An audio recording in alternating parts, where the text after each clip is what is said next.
Jadi format laporan kecelakaan kerja itu secara umum menjelaskan satu nama perusahaan dan alamatnya di mana. Inilah yang nanti kita harus isi, mulai dari nama perusahaannya, alamatnya, kemudian nama tenaga kerja, alamat tenaga kerja dan jenis pekerjaan serta jabatan, sampai ke unit kerja dari tenaga kerja yang mengalami kecelakaan yang korban. Namanya siapa, alamatnya di mana, jenis pekerjaannya apa, jabatannya apa, unit kerjanya di mana. Kalau dia unit kerja di Departemen HSE misalnya, ya sudah kita isi di situ bahwa dia adalah bekerja pada unit kerja di PT ini pada bagian. Oke ya, mudah. Yang ketiga, tempat kecelakaan dan tanggal kejadiannya jangan lupa. Kapan terjadinya, tanggal berapa, jam berapa, ya, tempatnya di mana, ya. Gitu. Kalau perlu dilengkapi dengan foto. Berikutnya harus ada kronologi kejadian kecelakaan. Harus Anda jelaskan, deskripsikan itu bagaimana kronologi terjadinya kecelakaan. Kemudian berikut jenis pekerjaan pada waktu kecelakaan. Apakah dia seorang operator pada waktu terjadi kecelakaan? Apakah dia seorang safety man? Ya, mudah-mudahan bukan ya safety man, mantan safety man. Harus mengalami kecelakaan, itu dia yang harus mengawal K3 atau dia sendiri celaka. Ya, mungkin saja bisa terjadi. Ya, jadi tanda tanya itu berarti ada perilaku yang berbahaya.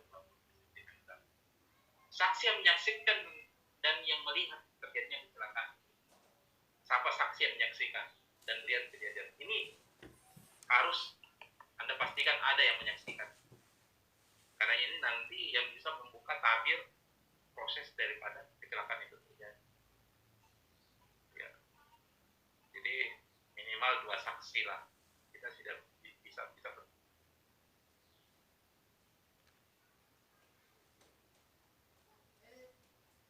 sampai mendengarkan, sampai menyaksikan langsung, ya itulah yang kita. Berikutnya, sebutkan mesin, pesawat, instalasi alat kerja, cara kerja, bahan atau lingkungan yang menyebabkan terjadi kecelakaan. Mesin apa? Mesin pesawat uap atau mesin produksi. Ya, cara kerjanya bagaimana? Apakah karena ada juga penggunaan bahan yang berbahaya sehingga memakan korban, atau karena faktor lingkungan yang menyebabkan terjadi kecelakaan? Apa akibat kecelakaannya? Luka beratkah, luka ringankah? Gitu ya. Cacatkah? Itu harus kita sampaikan di sana. Perkiraan kerugiannya, ya kita estimasi. Ya. Kemudian upah, ya, upah pokok dan tunjangan lainnya itu harus kita sampaikan. Nah, ini secara umum isi daripada laporan kecelakaan.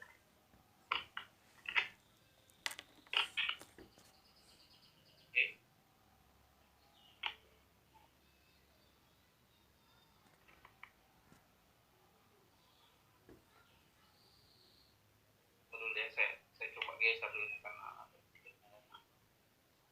nah, dalam kaitannya dengan pelaporan, format laporan itu sebenarnya dijelaskan dalam Peraturan Menteri 03, Peraturan Menteri Tenaga Nomor 03 tahun 98. Jadi pada Peraturan Menteri Tenaga Kerja tersebut itu sebenarnya sudah dilengkapi dengan penampilan laporan kecelakaan secara komprehensif, baik substansi maupun penjelasan teknis, di mana laporan itu meliputi satu format laporan awal, gitu ya. Jadi ada format laporan awal, ada format laporan pemeriksaan dan kajian kecelakaan. Seperti ini pun juga bisa nanti kita isi, ya, dalam rangka untuk pengkajian kecelakaan kerjanya. Kemudian ada namanya format pemeriksaan dan pengkajian penyakit akibat kerja. Jadi beda antara kecelakaan kerja dan penyakit akibat kerja dalam kodenya.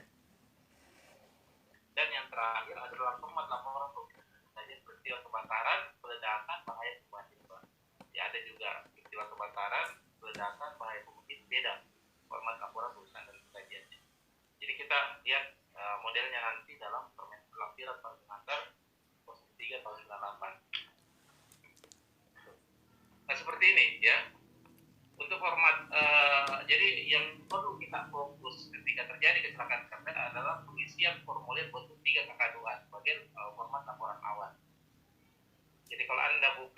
lampiran Permenaker Nomor 3 tahun 98, formulir bentuk KK32 inilah yang menjadi kewajiban utama kita dalam pelaporan kecelakaan yang terjadi di tempat kerja. Inilah yang harus segera kita tidak lanjutkan. Ya. Saya mungkin tidak perlu mensimulasikan ini karena waktu yang sangat terbatas dan mudah cara mengisinya. Saya sudah sampaikan tadi format umum atau isi laporan kecelakaan kerja secara umum tadi di depan. Tinggal kalau kita sudah isi semua, kita tanda tangani, ya hasil yang kita sudah isi itu setelah kita tanda tangani, kita kasih tanggal, ya disampaikan kepada pimpinan di tanda tangan, di buku hijau tanda tangan sebagai penanggung jawab tertinggi di perusahaan. Ya, jadi kalau bisa nanti ini kita buat berapa rangkap ini, ada kode-kodenya atau ada perintah dalam Permenaker 1398 ini untuk warna putih, merah jambu ke Dinas Tenaga Kerja setempat, itu di Dinas Tenaga Kerja provinsi, kemudian warna kuning untuk arsip perusahaan, dan warna hijau dan biru untuk badan penyelenggara jaminan sosial. Ya, silakan untuk dibuat ada 6 rangkap ini. Ya, ikuti saja petunjuk yang sudah ditetapkan dalam Permenaker 1398. Jadi itu kurang lebih dalam kaitannya dengan bentuk lampiran awal dari kasus kecelakaan kerja.